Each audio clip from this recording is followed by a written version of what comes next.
मेरे पीछे जो आप ये भीड़ और ये शोर सुन रहे हैं, ये हिमाचल लोकसभा का बीजेपी का आज आखिरी नामांकन था और सीट थी मंडी की। कंगना रनौत एक्ट्रेस हैं और आज उन्होंने 14 मई को अपना नामांकन ठीक मेरे पीछे जो डीसी ऑफिस है मंडी का, वहां पर दाखिल किया। और अभी इस समय जनसभा कंगना रनौत की चल रही है, जहां पर जयराम ठाकुर जो नेता प्रतिपक्ष हैं, हिमाचल के पूर्व मुख्यमंत्री हैं, और साथ ही बीजेपी की जितनी हिमाचल की टीम है वो यहाँ मौजूद है।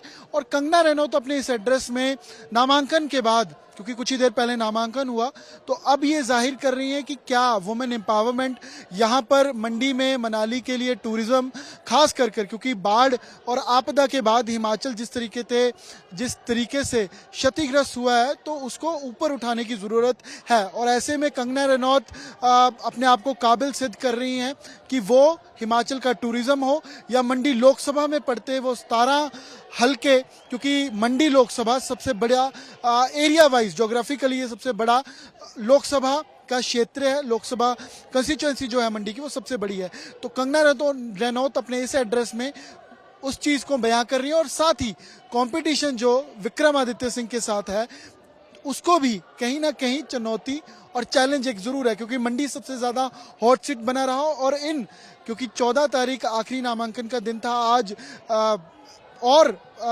जो जितने भी, चाहे प्रधानमंत्री मोदी की बात हो, और स्टेट्स में भी नामांकन दर्ज हुए। इसके अलावा जो 3 सीट्स हैं, जिसमें कांगड़ा, जिसमें बीजेपी से राजीव भारद्वाज और कांग्रेस से अनंत शर्मा फाइट में है। उसके अलावा शिमला से सुरेश कश्यप जो पहले भी सांसद हैं, और विनोद सुल्तानपुरी शिमला से फाइट में है। मंडी जहां इस समय हम मौजूद हैं, यहाँ पर कंगना रनौत और विक्रमादित्य सिंह की फाइट है। और वहीं हमीरपुर से पूर्व विधायक सत्यपाल रईजादा जो कांग्रेस से हैं, और हमीरपुर से अनुराग ठाकुर जो केंद्रीय मंत्री भी हैं, तो उनकी फाइट है। हालांकि चारों लोकसभा पर मुकाबला बिल्कुल टक्कर का है, लेकिन शिमला के साथ साथ, क्योंकि शिमला राजधानी है, लेकिन मंडी और हमीरपुर जो है वो कहीं ना कहीं जो टक्कर है वो देखने को मिल रही है, क्योंकि केंद्रीय मंत्री मैदान में है और पलड़ा कहीं ना कहीं उनका भारी वहां पर नजर आता है। क्योंकि काम गिनवाने को बीजेपी ने सबसे ज्यादा काम वहां गिनवाए हैं। सत्यपाल रईजादा हालांकि उन्ना कॉन्स्टिट्यूएंसी से, क्योंकि इससे पहले विधानसभा लड़ते रहे, तो हमीरपुर आकर लोकसभा लड़ रहे हैं इस बार। और खासकर कंगना रनौत क्योंकि मैदान में है, सेलिब्रिटी फेस है, तो मंडी या हिमाचल के लिए एक जरूर है कि हिमाचल की बेटी कंगना रनौत है और किस तरीके का काम मंडी और खासकर हिमाचल के लिए किया जाएगा। वहीं विक्रमादित्य मौजूदा सरकार में मंत्री है, उनके माता प्रतिभा सिंह मौजूदा सांसद थे यहाँ से।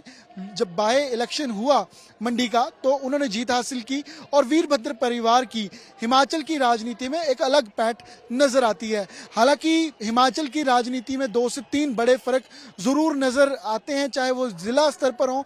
12 जिले हैं, ज्योग्राफिकली मंडी सबसे बड़ा है लोकसभा के नजरिए से, और वहीं यहाँ पर 3 से 4 तरीके की राजनीति फैक्टर नजर आते हैं, चाहे वो ठाकुर फैक्टर हो हिमाचल की राजनीति पर, और वहीं क्षेत्रीय जो आंकलन है जिसमें अपर हिमाचल और लोअर हिमाचल कंसीडर किया जाता है, और वहीं जो राजनीतिक बैकग्राउंड है उसको भी कहीं ना कहीं नज़रअंदाज हिमाचल की राजनीति में नहीं किया जा सकता। तो ऐसे में मंडी सबसे ज़्यादा हॉट सीट बना हुआ है। हालांकि इस कांटे की टक्कर में जीत कौन हासिल करेगा और हिमाचल के लिए कौन, चाहे वो प्रोजेक्ट्स की बात हो, चाहे वो एक्स्ट्रा पैकेज की बात हो, चाहे एनवायरनमेंट से जुड़ी बातें हो, चाहे टूरिज्म, और खासकर जैसे फिल्म इंडस्ट्री लाने की बात कंगना रनौत ने की है, तो ऐसे जो तमाम वादे उन पर खरा कौन उतरेगा वो जरूर देखने की बात रहेगी। कैमरामैन अमन गुप्ता के साथ अमन भारद्वाज।